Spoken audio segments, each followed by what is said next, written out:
Comenzamos las noticias a esta hora de la mañana hablando del tamaño gigantesco de la administración pública que sigue creciendo con nombramientos directos. El gobierno de Pedro Sánchez tiene colocados a dedo a 11.218 personas entre asesores y funcionarios que ocupan un puesto de libre designación en los 2 ministerios y en los organismos y entes que dependen de estos. Para que se hagan una idea, solo en los ministerios hay 7.323 funcionarios que llegaron a su último puesto sin superar un concurso de méritos. Para ello, el Ejecutivo eligió la libre designación, un método que debería ser excepcional y restrictivo según numerosas sentencias del Tribunal Supremo.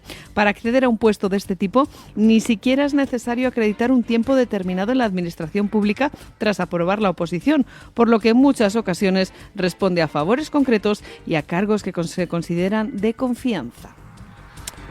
Lo cual es un escándalo constante. Un escándalo, pues que no causa escándalo porque parece que ya nos hemos acostumbrado, pero se supone que la función pública es algo que después de un siglo XIX plagado de utilización política de los ministerios, pues se logró estabilizar un poquito.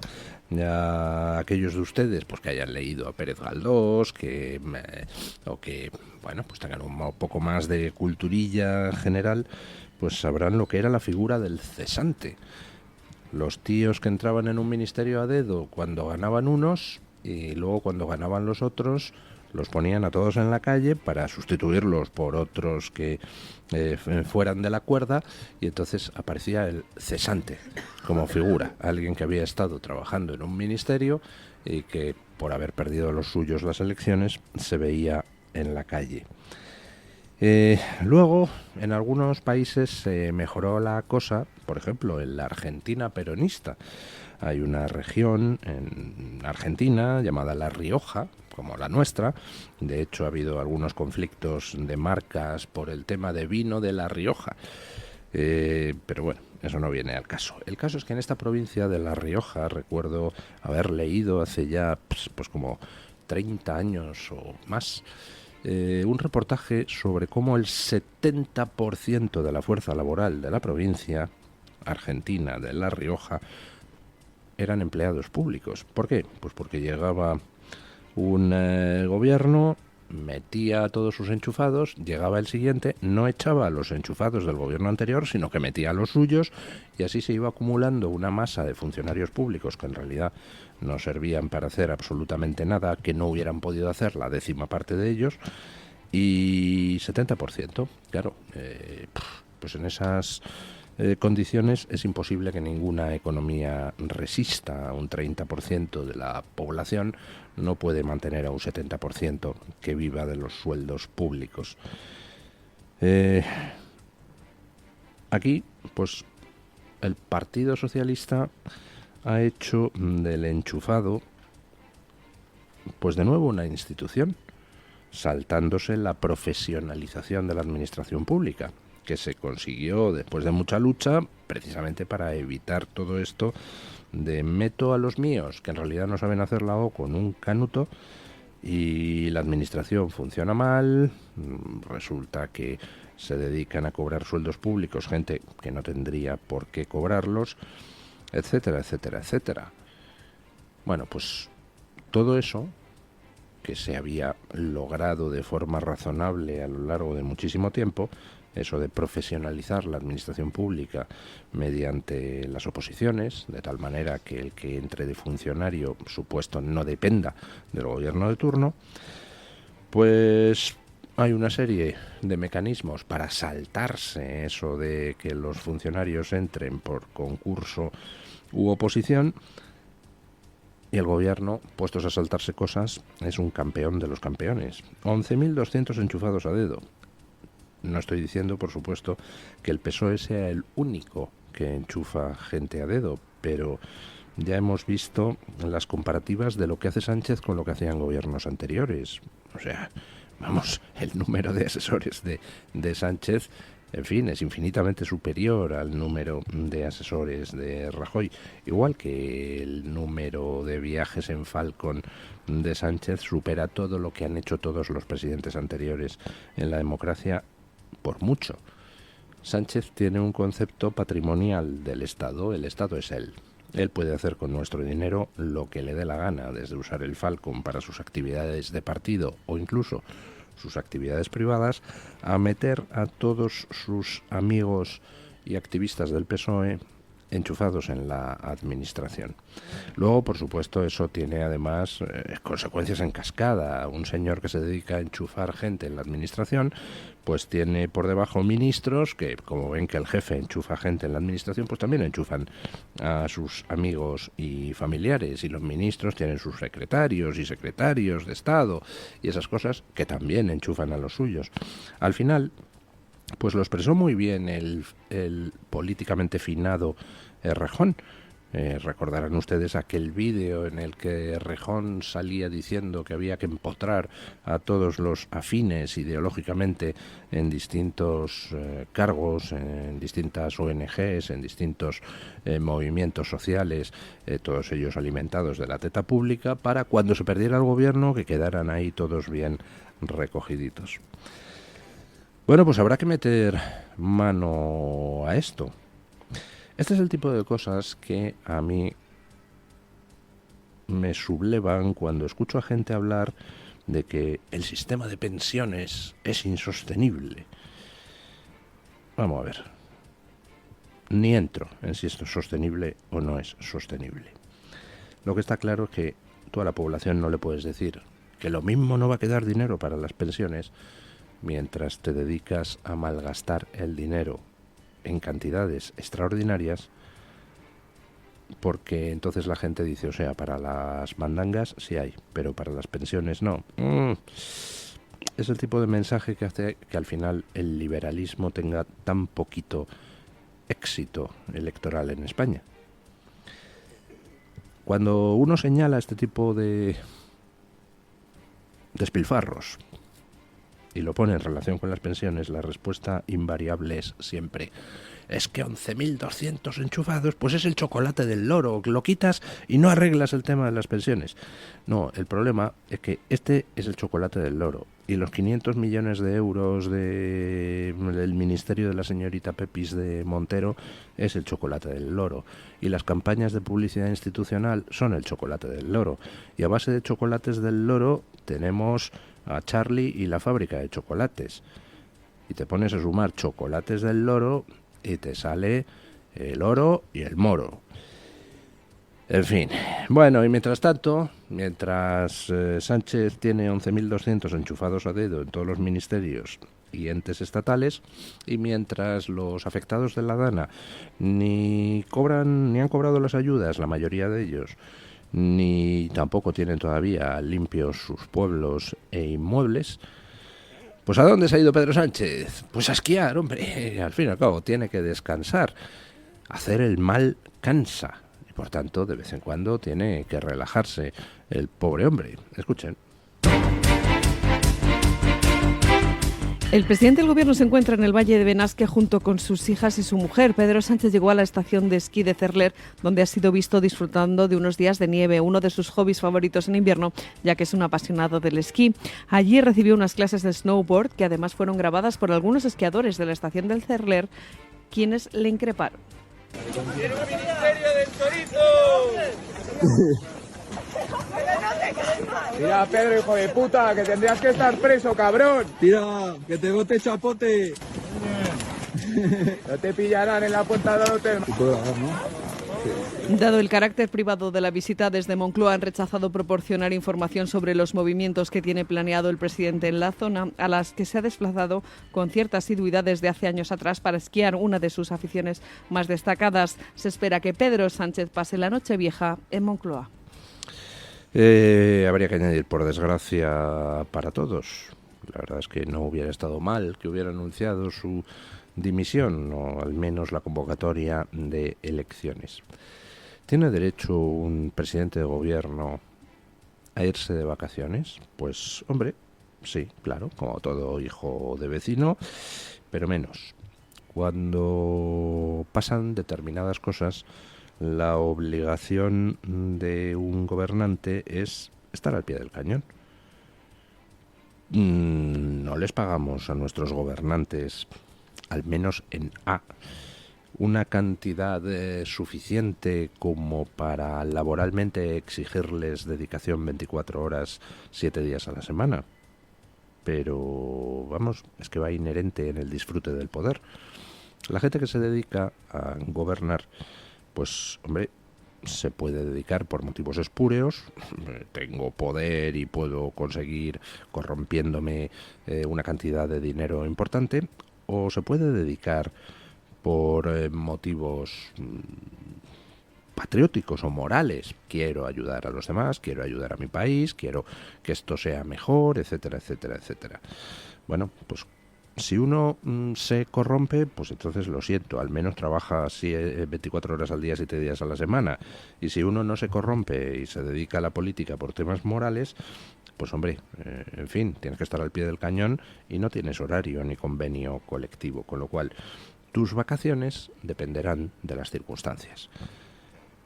¿Es moralmente admisible que Pedro Sánchez se vaya a esquiar mientras todavía en Valencia las cosas están como están? Yo creo que no.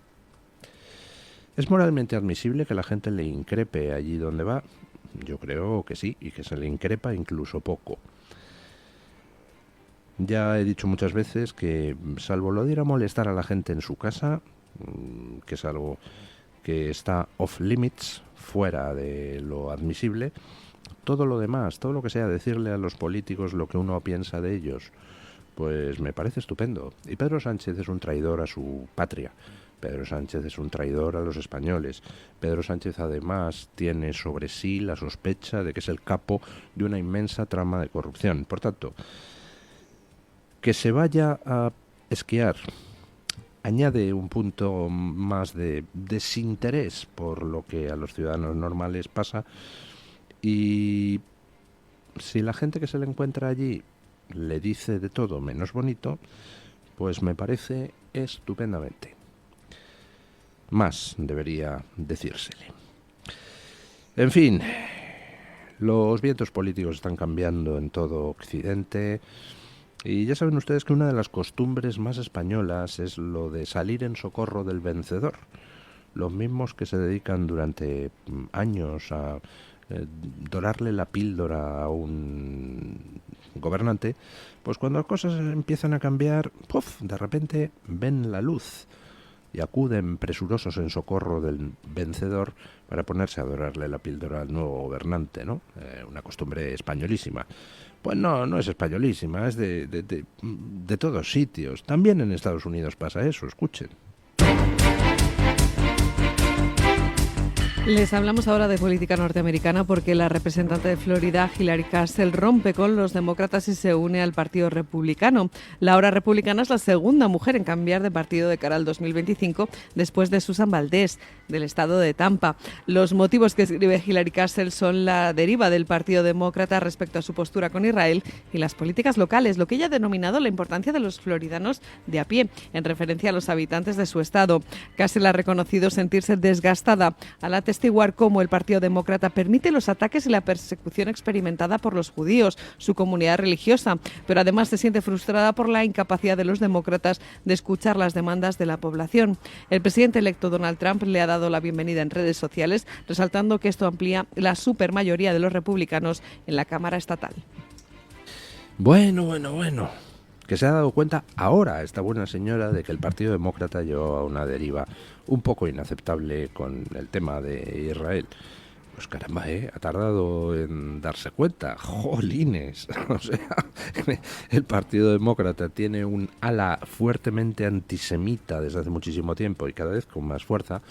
Concretamente desde que ese es un episodio poco conocido, desde que el Partido Socialista estadounidense, que existe y ha existido siempre y ha concurrido siempre a las elecciones de Estados Unidos, pues decidió recurrir a la técnica del entrismo, y entonces decidieron que eso de presentarse a las elecciones y conseguir medio voto en todo Estados Unidos pues era un poco ridículo y que era mejor infiltrarse dentro del Partido Demócrata e ir tomándolo desde dentro. Y efectivamente, en muchos lugares el Partido Socialista Americano pues ha logrado colocar a su gente, tipo Alejandra Ocasio-Cortez y toda esta marabunta. Y desde entonces pues hay un ala del Partido Demócrata cada vez más enloquecida además hacia lo más woke, antisemita y repugnante de la izquierda posmoderna. Así que bueno, pues ha tardado esta buena señora, representante, congresista del Congreso Estatal de Florida, ha tardado en darse cuenta de la deriva del partido. Que Trump haya ganado las elecciones, pues bueno, seguro que no tiene nada que ver con que de repente haya visto la luz. Bueno, en cualquier caso, de arrepentidos está lleno el reino de los cielos, ¿verdad? Y bueno, pues si alguien rompe con el Partido Demócrata y se apunta a la nueva ola conservadora que está barriendo Occidente, pues, en fin, bienvenido. Pero vamos, que en fin, tampoco vamos aquí a hacer grandes alaracas. ¿Se quiere sumar al tren que ya está en marcha? Pues estupendo. Bueno, y muere uno de los expresidentes más peculiares de los Estados Unidos. Peculiar porque, bueno, es alguien que como expresidente concitó la simpatía, yo creo que de todo el mundo, a izquierda y a derecha, porque como expresidente fue infinitamente mejor que como presidente. Ha muerto Jimmy Carter. Terminamos este bloque informativo hablándoles de Estados Unidos, desde donde nos llega la noticia de la muerte del expresidente Jimmy Carter a los 100 años. Desde el pasado año y tras varios ingresos hospitalarios, se encontraba en su casa de Georgia recibiendo tratamientos paliativos, tal y como comunicó su familia. Fue el presidente número 39 en ocupar dicho cargo y lo hizo durante una legislatura entre los años 1977 y 1981. Un mandato complicado marcado por problemas económicos debidos a la inflación y la crisis de los rehenes en Irán. Le sucedió en el cargo Ronald Reagan. Bueno. Pues nada, ha muerto Jimmy Carter, que como ya digo, como expresidente, pues hombre, era alguien que no molestaba. Era alguien que se dedicaba a tratar de promover la paz en el mundo y estas cosas. Tenía una característica y era que pertenecía a aquella antigua hornada del Partido Demócrata donde no eran excesivamente sectarios. Es decir, no era alguien que por ser del Partido Demócrata odiara a todos los republicanos de este mundo. No era alguien que por tener una determinada ideología odiara a los que no la tenían. Y eso, pues hombre, comparado con las cosas que hay hoy en día, pues se agradece esa especie de neutralidad en los odios. Ahora, fue de los peores presidentes americanos que ha habido. Y fue de los peores presidentes americanos porque fue un presidente enormemente débil. Si llegó al poder Jimmy Carter, si llegó a la Casa Blanca, fue porque el Partido Republicano había quedado inmensamente tocado tras el Watergate. Ya saben ustedes que Richard Nixon, que había ganado las elecciones, pues fue pillado espiando a sus oponentes políticos, fue pillado mintiendo en cuanto a su desconocimiento de la trama de espionaje al Partido Demócrata, y al final pues tuvo que dimitir. Era una época donde había pues una prensa relativamente independiente que era capaz de hacer caer a un presidente de los Estados Unidos. A Nixon le sucedió su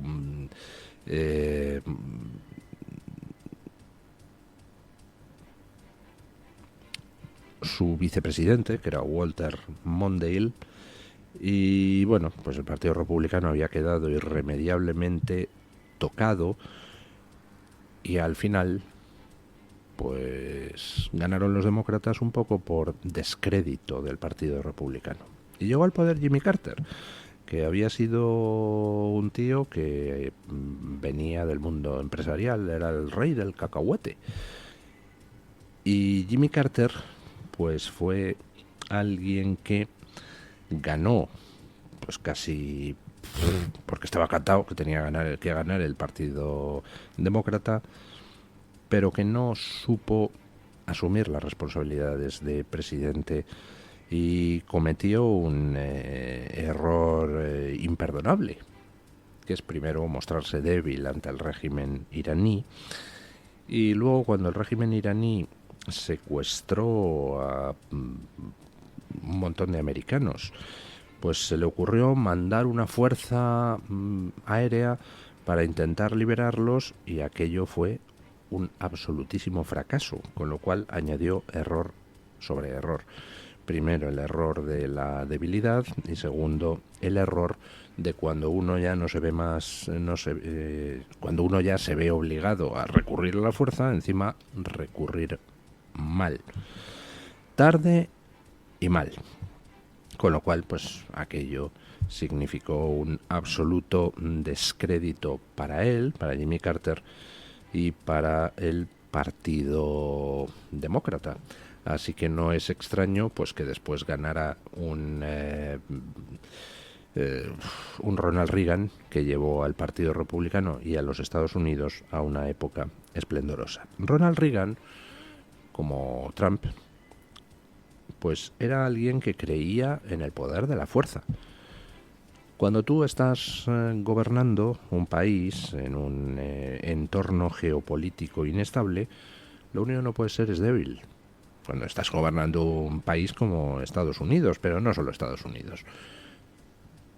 Tiene una frase Trump que repite mucho en estos últimos meses, que es la de buscar la paz mediante la amenaza de la fuerza. Si uno se muestra fuerte, si uno lanza los mensajes adecuados, si uno está dispuesto a usar la fuerza para defender lo correcto y los intereses nacionales, entonces, pues la inmensa mayoría de las veces no hace falta recurrir a la fuerza. Basta con la amenaza de la fuerza para que el que tienes enfrente no se atreva a tocarte las narices. Si tú percibes que enfrente hay alguien dispuesto a usar la fuerza que tiene, y Estados Unidos tiene mucha, para machacarte en caso de que le dañes, pues entonces te abstienes de dañarle. Básicamente esa es la filosofía. Por el contrario, si tú percibes que en Estados Unidos hay gobernando a alguien débil, pues entonces sabes que no va a recurrir a la fuerza para machacarte si le haces daño, con lo cual la tentación de hacerle daño a ese país, a Estados Unidos, pues se incrementa. ¿Qué fue lo que pasó con Jimmy Carter? ¿Y qué es lo que no pasó con Reagan? Y lo que no pasó con Trump en su primer mandato. Recuerdan ustedes que Trump fue el primer presidente en décadas en no iniciar ninguna guerra, y también fue el primer presidente americano bajo el cual no se inició ninguna guerra. Es decir, fue capaz, mediante la amenaza de la fuerza y usando la diplomacia, de mantener al mundo en calma 4 años. Luego llegó Biden y se volvió a liar todo. Ahora vuelve Trump a la Casa Blanca el 20 de enero. Bueno, pues el mundo va a ser un lugar más seguro si sigue Donald Trump con su habitual filosofía, que es la que Jimmy Carter no tenía.